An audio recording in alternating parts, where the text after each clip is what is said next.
Paano nga ba mag-update ng DJI FLY App? Punta tayo sa Play Store. Then search natin yung app natin, yung DJI FLY App. Then tap natin yung update. Paano kung walang nakalagay na update?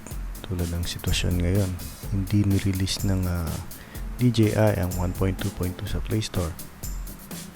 Gagawin natin, i-download natin siya manually. So, close natin tong Play Store. Punta tayo sa Google. Then, search natin DJI app.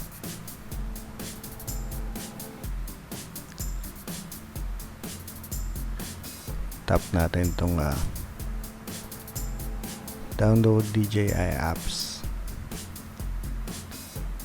Then click natin tong DJI Fly. Itong process na to pwede sa iOS at sa Android devices. Ayan, then click natin tong download Android APK. Click lang natin tong okay. Proceed na yung download nya. Pagtapos ng download, click natin tong open, then install. Wait natin matapos.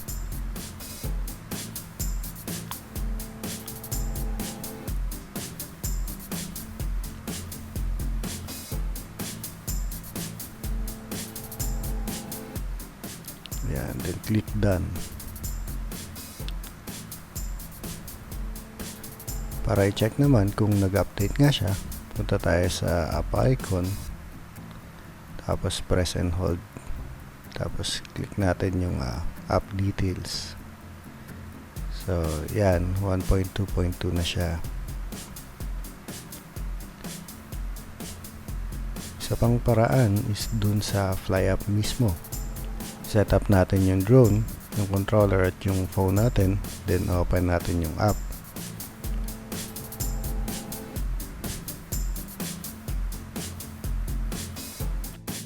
So yan, punta tayo sa settings, then about, then scroll natin sa app version.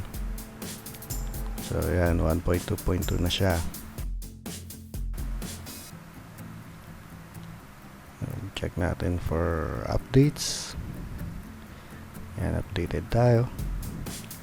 Fly safe. Yan, updated din. Always check nyo yung firmware updates at FlySafe database para updated palagi yung drone natin.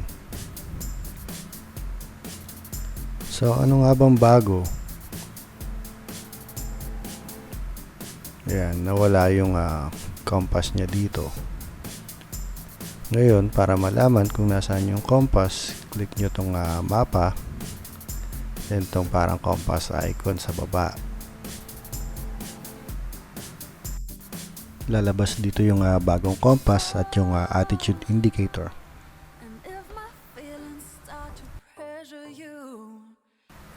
So yan mga kaibigan, updated na yung app natin.